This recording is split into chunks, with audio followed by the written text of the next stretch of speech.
Fala, moçada. Tudo bem com vocês? Espero que sim. Professor Eudes aqui para mais uma gravação.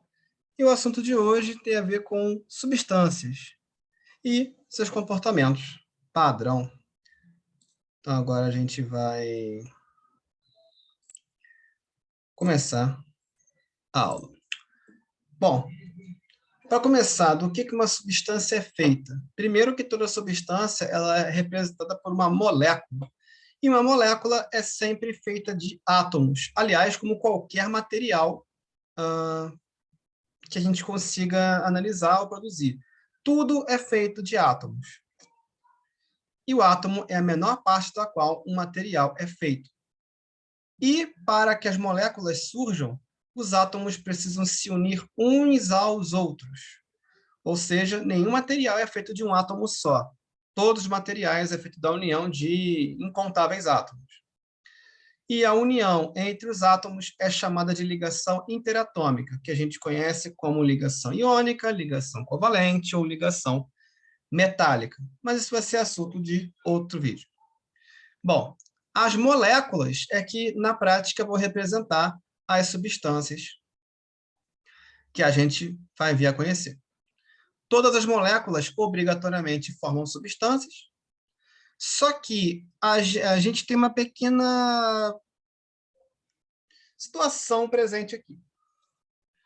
Se eu tiver apenas uma molécula de qualquer substância, uma unidade apenas, essa molécula será invisível a olho nu, porque uma molécula é simplesmente algo tão pequeno que a gente não consegue enxergar. Então, as moléculas são entidades microscópicas, ou seja, não enxergamos.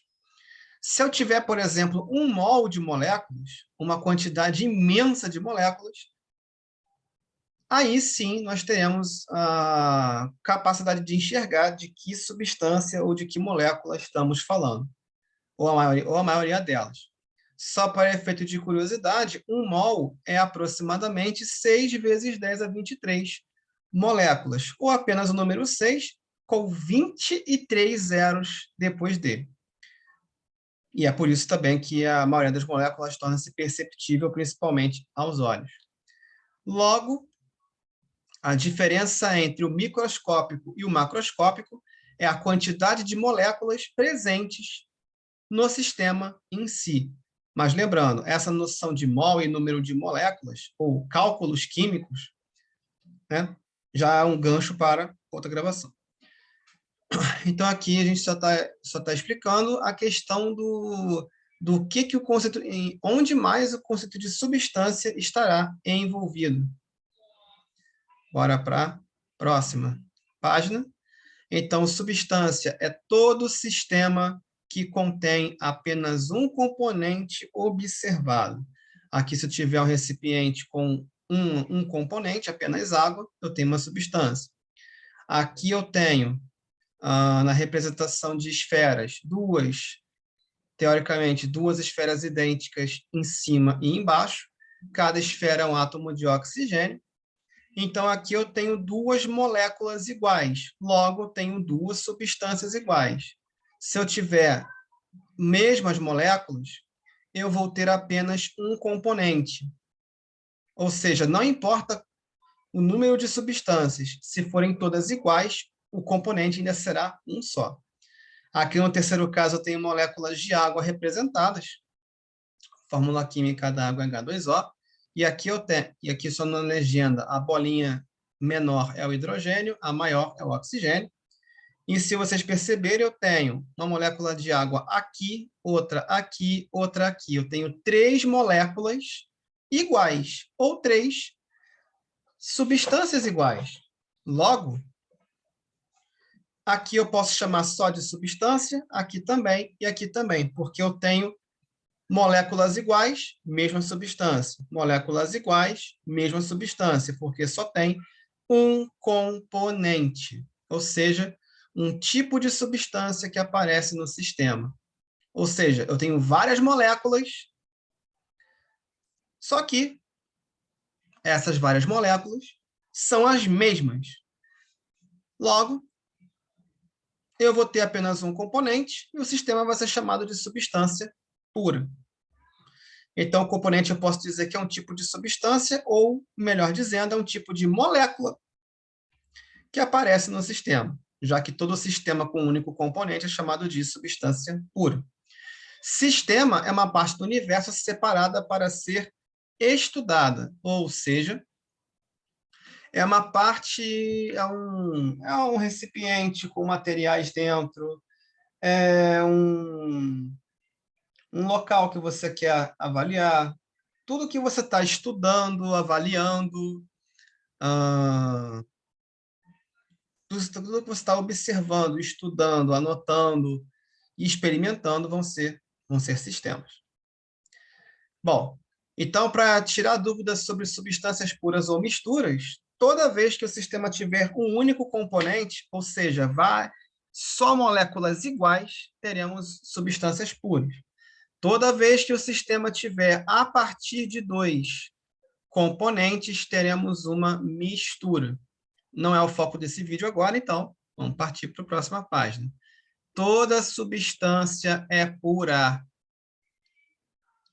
Toda vez que você considerar um sistema que você pode chamar de substância, ou seja, só tem um único componente, um tipo de molécula, várias moléculas todas iguais, podemos chamar de substância pura. E no que é correto, porque a maioria dos materiais que a gente retira da natureza são todos misturas. Então, um dos trabalhos importantes dos processos seria separar essas misturas.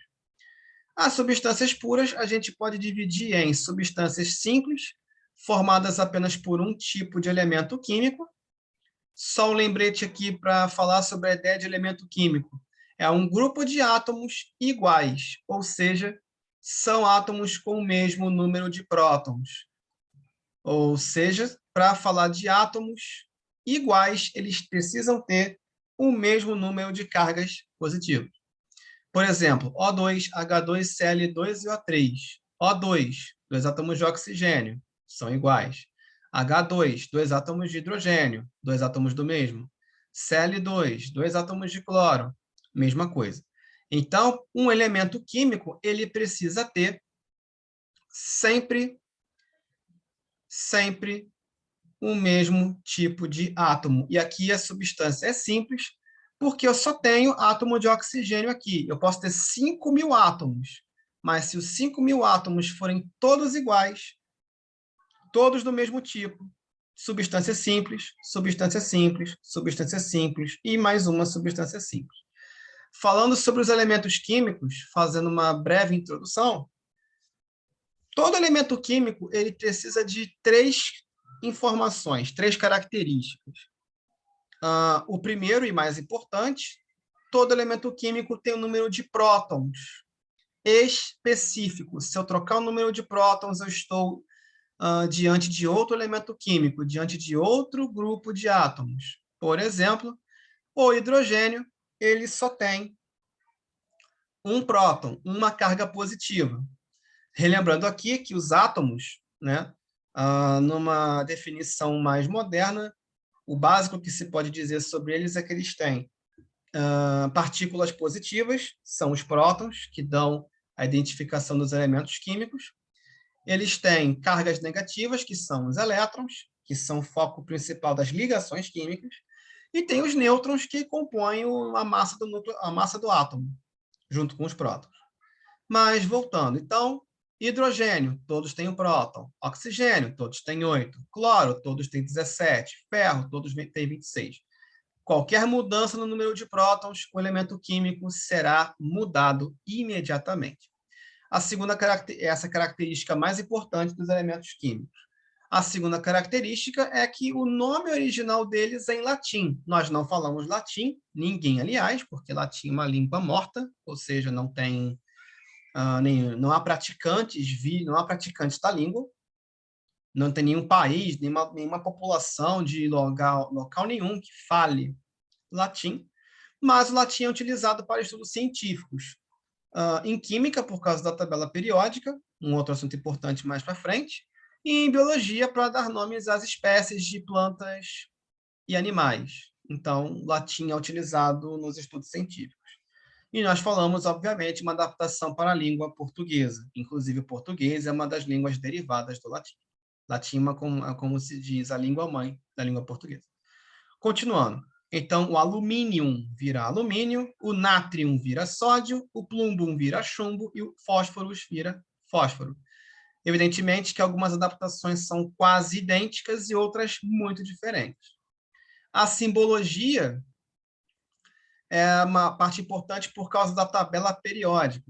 Todo elemento químico é expresso por um símbolo. Todos eles. E todos esses símbolos derivam do latim. Todos vêm do latim. Então, alumínio, Al, ferro, Fe, oxigênio, O, carbono, C, cálcio, Ca. Se coincidem com os nomes em português, é porque os nomes em português são muito próximos das iniciais dos nomes em latim mesmo. O fósforo, por exemplo, já não coincide, porque o fósforo do latim começa com P, cloro é Cl e flúor é F. Uma coisa que todos esses símbolos têm em comum, todos eles, sem exceção, é que todos eles têm uma inicial maiúscula. Caso o elemento químico só tenha uma letra, uma só, essa letra será sempre maiúscula, o tempo todo, não tem desenrolo. A primeira letra, ou a única, caso tenha uma, é sempre maiúscula. E caso um elemento químico possua mais de uma letra, as letras serão minúsculas. São 118 elementos químicos ao todo, pelo menos nos últimos 4, 5 anos. E a tendência com o avanço das tecnologias, com o avanço da humanidade, é que novos elementos surjam. Então, não se sabe quando vai aparecer mais elementos, mas normalmente com a história da química, isso vem agora, e junto com a história da humanidade vai avançando. E é isso. Então, vamos para a próxima parte aqui do documento.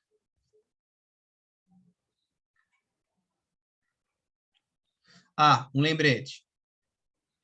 O motivo pelo qual eu tenho mesmo inicial, porém, alguns elementos têm letras auxiliares, outras letras além da primeira, tem a ver com o descobrimento. Se o flúor é F e o ferro é Fe, o flúor foi descoberto antes. Entre cálcio e carbono, o carbono foi descoberto antes, então ele foi o primeiro elemento com a letra C, e depois o Ca, e assim por diante. Bom, fechando então esse parêntese sobre os elementos químicos, né, para explicar do que se trata, já que esse é o critério para diferenciar uma substância simples de uma substância composta. Uma substância composta precisa ter, no mínimo, 2 elementos químicos. 2 a partir de 2. A partir de 2, você pode ter 3, 4, 5, 8, 25, 25, enfim. Não importa. Desde que sejam, no mínimo, 2 elementos químicos. Porque se tiver apenas um, a substância é classificada como simples. Por exemplo, H2O, eu tenho 2 átomos de hidrogênio, então eu tenho 2 hidrogênios, e tenho um átomo de oxigênio. O que isso significa? Significa dizer que eu tenho 3 átomos no total, mas esses 3 átomos não são átomos todos iguais. Eu tenho 2 tipos de átomos diferentes. Esses tipos de átomos são os elementos químicos. Então, eu tenho o primeiro elemento é o hidrogênio, o segundo é o oxigênio. A partir do momento que eu tenho dois elementos químicos diferentes, ou 2 ou mais, eu teria uma substância composta. Um outro exemplo aqui vai ser o CH2Cl2. Eu tenho um elemento, eu tenho carbono, hidrogênio e cloro. Então, eu tenho 3 elementos químicos, substância composta. Outra pergunta bastante comum é o total de átomos. Total de átomos, basta você somar a quantidade. Vai dar 5 no total. Então, relembrando, dica rápida para provas, exames e testes. Toda vez que houver na formulação uma única letra maiúscula, a substância será simples. Pode ter 5.000 átomos, mas serão todos eles iguais e na formulação teremos apenas uma letra maiúscula. Na substância composta, 2 ou mais letras maiúsculas para facilitar o entendimento. E por falar em substância, agora que a gente falou dos tipos, podemos falar das principais características físicas. Como é que a gente identifica uma substância? Como é que isso funciona? Em primeiro lugar, as substâncias elas têm 3 critérios físicos de identificação. O primeiro é o ponto de fusão, que é uma temperatura, o único valor na qual a substância derrete, ou seja, ela passa do estado sólido para o estado líquido. No caso da água, é o 0 graus Celsius, que a gente conhece desde sempre, o álcool etílico, menos 114, e o cloreto de sódio, em aproximação 800 graus Celsius. O ponto de ebulição é uma temperatura na qual a substância evapora, ou passa do estado líquido para o estado gasoso. No caso então, cada substância vai ter um valor específico. Ou seja, a água tem 100 graus ao nível do mar. Aliás, qualquer substância líquida vai ter esses valores tabelados, todos ao nível do mar. Então, a água vai ter 100, o álcool vai ter 78 e o cloreto de sódio 1.400 graus Celsius. Mas por que o nível do mar, a pressão, ela interfere? Todos os líquidos, sem exceção, eles têm uma grandeza chamada pressão de vapor. É uma pressão que os líquidos naturalmente têm, naturalmente fazem, para se evaporarem. Qualquer substância no estado líquido terá pressão de vapor. A questão é que quem impede essa vaporização é justamente a pressão atmosférica. Então, se só existisse a pressão do líquido, se só existisse a pressão de vapor, muito certamente os líquidos entrariam em ebulição a uma temperatura muito menor do que as que a gente conhece nas tabelas ou que são apresentadas nas questões para nós. Então, quem segura uma substância no seu estado líquido é a pressão atmosférica. Quanto maior a pressão atmosférica, mais difícil é a transição do líquido para o gás. Aliás, quanto maior a pressão sobre uma substância, mais difícil, de fato, é ela mudar de estado, mudar de fase. Pois bem, então, o que altera o nível do mar é a altitude, o quão mais alto ou o quão mais baixo você está com relação ao nível do mar.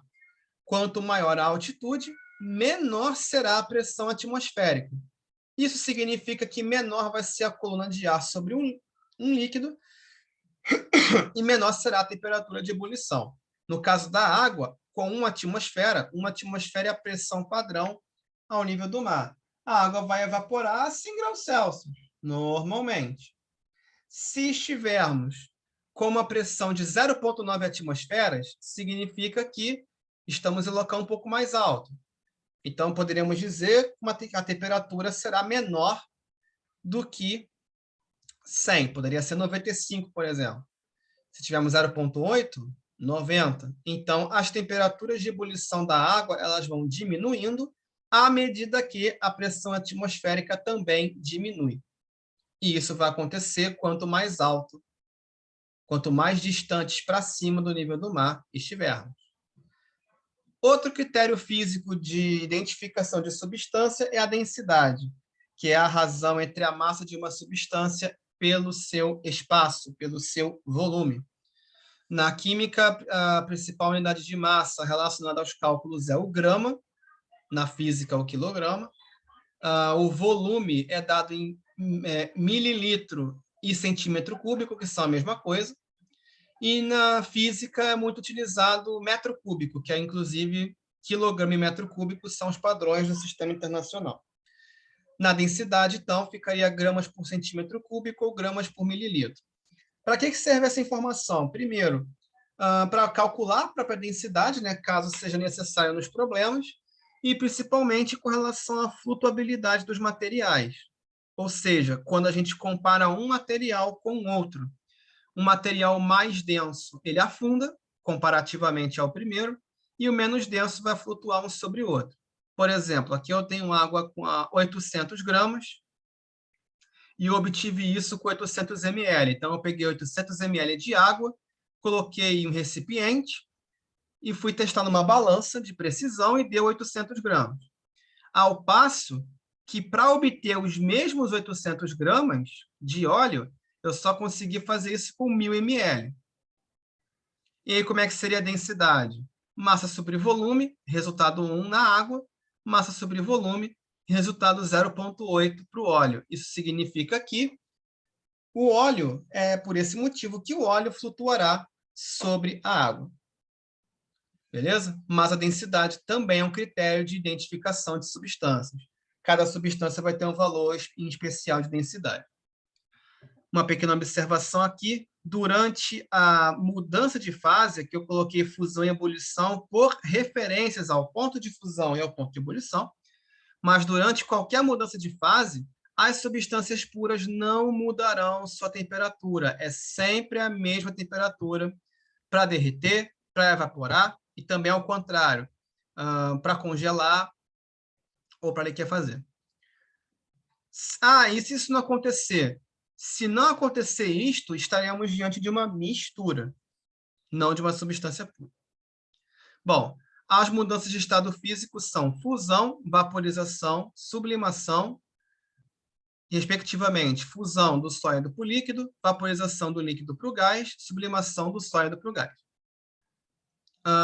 Aqui nós teremos solidificação do líquido para o sólido, liquefação e condensação é do gás para o líquido, sublimação reversa ou ressublimação é do gás para o sólido.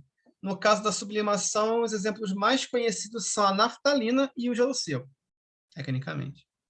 Bom, aqui um esquema básico para poder se entender do que está falando, né? Aqui em diagrama, a mesma informação aqui do texto, com um detalhe importante. Para sair do sólido para o líquido e do líquido para o gás, estaremos fornecendo energia ao material. Por que estamos fornecendo energia ao material? Porque o estado sólido, ele, por definição, ele tem alta união molecular e baixa energia. Quer dizer que as moléculas do estado sólido, elas estão muito juntas, muito organizadas, com pouquíssima liberdade de movimento. Então, no estado sólido, nós temos liberdade de movimento baixíssima, quantidade de energia muito baixa também, já que as moléculas não têm movimentação muito firme, e isso confere ao material, isso confere ao sólido, forma e volume fixos. Ou seja, nós temos o formato é fixo e o espaço ocupado também. Então, se passar do sólido para o líquido, é necessário ceder energia. Do líquido para o gás também. Então, nesse processo de fusão, vaporização e sublimação, ocorrerá ganho energético ou aquecimento. E também podemos chamar de nome mais técnico, são processos endotérmicos, com ganho de energia. Então, do estado líquido para o gasoso, do estado sólido para o líquido, ocorre cessão de energia, e essa energia faz com que as moléculas se afastem umas das outras. Então, é por isso que no estado líquido as moléculas são mais afastadas que no sólido. Por quê? Porque nos líquidos já ocorreu um ganho de energia, e essa energia faz com que as moléculas ganhem liberdade de movimento e se afastem. E no estado gasoso é a mesma coisa. Para passar do líquido para o gás, também é necessário ganhar energia. Dessa forma, as moléculas ficam muito afastadas, com uma enorme ganho de liberdade de movimento e uma altíssima energia. As moléculas dos gases têm liberdade de movimento praticamente total. No que faz o estado líquido ter volume fixo, o estado líquido sempre ocupa o mesmo espaço, mas a forma é variável. No estado líquido, nós temos que a forma dele é a forma do recipiente que o contém. Então, se você pegar 1 litro de água e colocar numa garrafa de 1 litro, vai continuar tendo 1 litro. Se você colocar uma garrafa de 2 litros, continua tendo 1 litro ali. E no estado gasoso, as moléculas estão tão afastadas umas das outras que não é possível ter nem forma e nem volume fixos. Então, a forma de um gás é variável, é o espaço que ele conseguiu ocupar. Perdão, o volume é variável, é o volume do recipiente que o contém, é o volume do espaço onde ele estiver, e os gases não têm forma fixa. Da mesma forma, se eu estiver no estado gasoso, passar para líquido, ou no líquido e passar para o sólido, ou seja, na liquefação, na solidificação e na ressublimação, eu tenho uma liberação energética, ou seja, ocorre um resfriamento. Logo, do sólido até o gás, é necessário aumentar a temperatura, ou seja, absorver calor, e do gás para o sólido é necessário diminuir a temperatura ou ceder calor para o ambiente. Outra coisa, a vaporização ela é um nome genérico, ela tem outros 3 nomes, a depender de quanto tempo esse processo de líquido para gás ele leva. Então, eu tenho o processo natural, que costuma levar horas, nós temos evaporação. Se demorar minutos, nós temos ebulição, que é isso que dá o nome ao ponto de ebulição, já que o processo laboratório não pode ser demorado. Na calefação, leva poucos segundos. Nós temos aqui os tipos de gráficos de substâncias puras. O primeiro é o gráfico de aquecimento. Aqui eu estou usando o NaCl como referencial. É o gráfico de aquecimento e de resfriamento, que é o próximo. Nós temos temperatura no eixo Y em graus Celsius e o tempo em minutos no eixo X. Dessa forma, o gráfico fica com este formato aqui. Conforme o tempo avança, a temperatura é medida e fica uma função de primeiro grau, uma diagonal, conforme o tempo vai passando, até chegar no ponto de fusão. Como 800 graus é o ponto de fusão, enquanto tiver alguma coisa sólida no cloreto de sódio, a temperatura permanecerá constante, não importa quanto tempo esteja passando, até que o material se derreta por completo, passe para o estado líquido. Aí a temperatura volta, aí o tempo volta a correr e a temperatura para frente, como sempre, e a temperatura sobe até chegar no ponto de ebulição, que no caso aqui é 1400. Quando chegar em 1400, a parte líquida vai começar a passar para vapor, para gás. E aí, nesse momento, ocorre a ebulição do material. E enquanto tiver alguma coisa no estado líquido, teremos a manutenção da temperatura.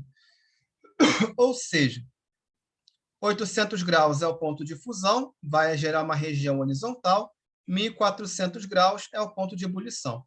Desta forma, em um gráfico de aquecimento ou de resfriamento, nós temos que as partes horizontais representam as mudanças de fase, então as partes deitadas sempre terá 2 estados físicos. As partes deitadas terão sempre 2 estados físicos, ou seja, no caso do gráfico de aquecimento, a primeira horizontal é a fusão e a segunda a ebulição.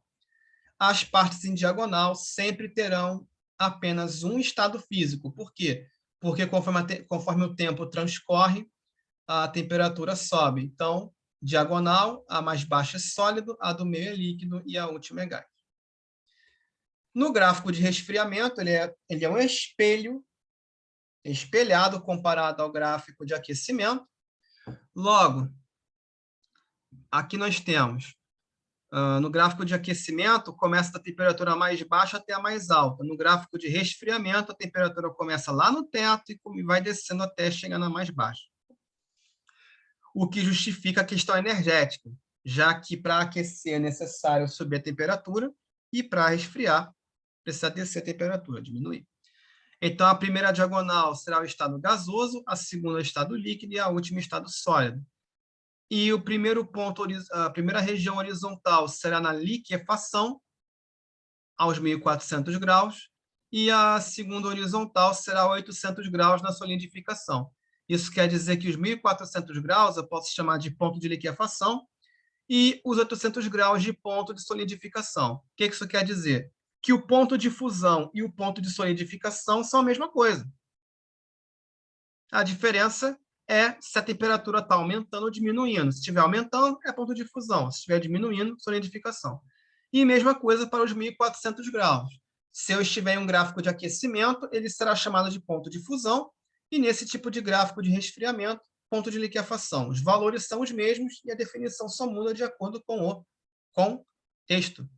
Aqui eu tenho o gráfico do ponto triplo, que é um gráfico importante para lidar com a relação de pressão e temperatura. E como eu tinha comentado antes, quanto maior a pressão, olha a faixa do gráfico que o corpo fica no estado sólido.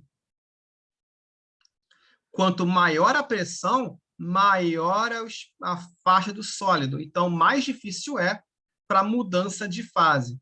Para a mudança de fase ser facilitada, é necessário fazer uma redução na pressão e aí aumentar a temperatura para ocorrer esta facilitação. Considerando esse ponto P1, mantendo a pressão constante, a gente consegue ver as temperaturas. Mantendo a pressão constante e com as temperaturas aumentando, a gente consegue sair da região do sólido para a região do líquido. Aumentando mais ainda da região do líquido para a região de gás ou vapor. E se aumentar mais a temperatura, a gente vai conseguir chegar num ponto onde a água, no caso aqui, usando uma água como referência, ou uma substância, uma molécula como referência, chega numa temperatura que a ligação química entre os átomos é desfeita. Mas aí, obviamente, uma temperatura bem mais elevada. Ou seja, já tem que estar muito afastado dessa curva aqui do líquido e vapor. Muito mais. E o ponto triplo da água, que é o que eu chamei de P0 e T0, ou o ponto triplo de qualquer substância, é um ponto do gráfico que tem uma pressão específica e uma temperatura específica, onde coexistem os três estados físicos. Então, nesse ponto aqui específico, eu tenho sólido, líquido e gás, tudo ao mesmo tempo. E, por último, aqui, precisamos falar da previsão dos estados físicos, ou seja, como é que eu faço a previsão do estado físico mediante a observação de dados, mediante a leitura de números. Primeiro, eu preciso de duas informações para que isso seja possível. A primeira informação será a temperatura do ambiente. Não existe tentativa de... Não existe a dedução de um estado físico sem que a gente tenha a temperatura do ambiente. Então, ele tem que dizer um ambiente específico, 20 graus naquele dia, 30 graus naquele dia. Então, precisamos de uma temperatura específica do ambiente. A temperatura do ambiente é sempre variável, depende do local onde você está. Então, essa é a informação mais variável de todas, mas ela é indispensável. A segunda e terceira informações, são três, são o ponto de fusão e o ponto de ebulição das substâncias. Normalmente, isso é dado em uma tabela, com várias substâncias, e cada uma tem seu ponto de fusão e seu ponto de ebulição. E, desta forma, é que a gente compara a temperatura do ambiente com essas duas outras temperaturas. Se a temperatura do ambiente for menor que o ponto de fusão, nossa substância será um sólido. Por exemplo, eu falei do cloreto de sódio. E eu falei durante o vídeo aqui que o cloreto de sódio ele tem 800 graus de ponto de fusão. Se o ambiente, o local onde ele estiver, não chegar em 800 graus, qualquer temperatura abaixo de 800, claro que é exagerado, porque na natureza isso quase não tem. Mas, no caso da água, por exemplo, para deixar um exemplo mais realista, a água derrete a 0 graus Celsius. Então, qualquer temperatura abaixo de 0 graus Celsius, a água vai permanecer sólida. Então, essa é a regra principal. A água permanecerá um líquido, ou será um líquido, quando a temperatura do ambiente estiver intermediária entre o ponto de fusão e o ponto de ebulição. Pegando o cloreto de sódio novamente como referência, o ponto de fusão dele é 800 e o de ebulição é 1400. Então, qualquer temperatura no meio dessas duas, 801, 900, 1399, 1100, qualquer temperatura entre o ponto de fusão e o ponto de ebulição, nós teremos um estado líquido. No caso da água, para deixar mais realista novamente, é qualquer temperatura entre 0 e 100 graus Celsius. Para que a substância esteja no estado gasoso, nós teremos que a temperatura do ambiente tem que ser maior que o ponto de ebulição. Ou seja, no caso do cloreto de sódio, é necessário que se tenha mais de 1.400 graus, e no caso da água, mais de 100 graus Celsius. Porém, existem duas situações que a galera não são difíceis, mas às vezes a gente acaba deixando passar batido, que é quando a temperatura do ambiente é exatamente o ponto de fusão ou exatamente o ponto de ebulição. Se isso acontecer, basicamente está ocorrendo um processo de mudança de fase. Ou seja, se a temperatura da água for zero, exatamente zero, na temperatura do ambiente, a substância, a água vai derreter, vai entrar em fusão. Ou no caso do cloreto de sódio, o mesmo vai acontecer a 800 graus Celsius. Aí qual que é o estado físico nesse momento? Se a temperatura do ambiente está exatamente no ponto de fusão, a substância está em fusão, então ela vai ter dois estados físicos, sólido e líquido. E se a temperatura do ambiente estiver exatamente no ponto de ebulição, a substância estará em ebulição e automaticamente teremos os estados líquido e gasoso. Bom, galera, então essa foi a explicação. Obrigado aí pela audiência e é bom reassistir esse vídeo várias vezes para não ficar nenhuma dúvida sobre os conceitos abordados. Então, até a próxima.